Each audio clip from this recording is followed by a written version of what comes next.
Well, life has become more affordable for many Canadians. That's not a surprise. And now it seems roughly half of the people who are living in some of our major urban centers say they would consider moving somewhere cheaper. Royal LePage polled people in the three largest cities to see who'd be up for relocating. The results right here: 51% of people in the Greater Toronto area say, yep, they would move to find somewhere more affordable. It's 54% in Montreal and 45% of people in Vancouver. So where would they go? Top choice for Montrealers is Quebec City. In Toronto and Vancouver, the top choice is Edmonton. Okay, let's check in with Phil Soper now, President and CEO of Royal LePage, as we try to put our finger on the pulse of all of these moves. Phil, good to be with you. Thanks for joining us. My pleasure. Let's go through these numbers on Canadians considering moving. I mean, there's been this general trend, at least here in Southern Ontario, among some elements of the population to sell their homes in bigger cities and buy homes in more rural counties, smaller communities. But what do you make of the fact that this poll tells us it's like half of the populations of these major centers who'd consider perhaps a move? Yeah, affordability has become one of the major social issues of our time, housing affordability.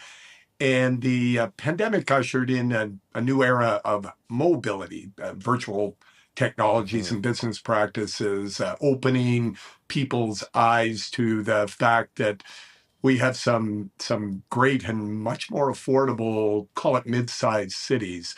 So this is that the trends are fitting together.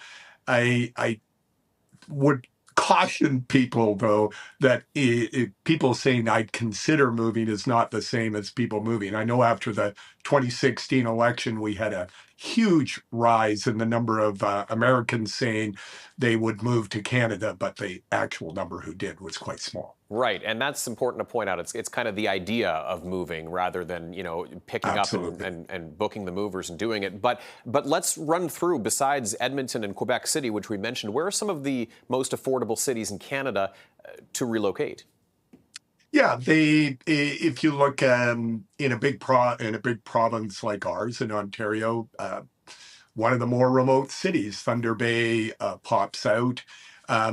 On the East Coast, Halifax has gotten more expensive over time, but St. John, New Brunswick remains a place where a considerable number of people from central Canada have relocated to since 2020, since the peak of the pandemic. Red Deer in Alberta, Trois-Rivières in northern Quebec, and Edmonton. Edmonton and Winnipeg would be the two larger cities on the list. Most of the others are medium-sized. I know you're not an urban planner, Phil, but it stands to reason that a lot of these cities would be in some way planning for an influx of a population based on this overall trend, whether it's mid-sized cities, bigger cities. Is there something that community leaders should be physically doing to prepare for this, migration, for lack of a better term? Yeah.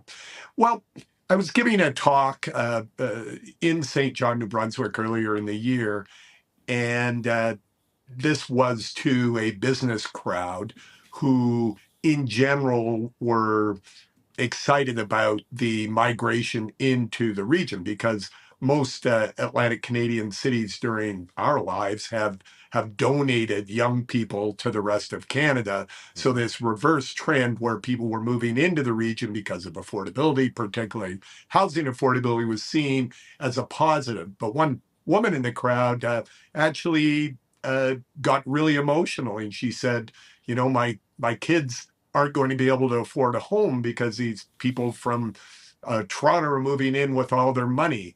And so it is a challenge for urban planners. And I can tell you that we have housing shortage issues, not just in Toronto and Vancouver, but in these smaller cities. It's just the base. The base value of the underlying land is considerably lower than in our largest urban centers. So they're starting at a place, a better affordability, but they have not escaped the issue of an acute housing shortage. So urban planners everywhere are grappling with providing enough roofs for our expanding population. Yep, the ripple effect is significant, and you see that on the ground in smaller communities. All right, we have to end it there. Phil Soper, President and CEO of Royal LePage. Great conversation. Thanks, Phil.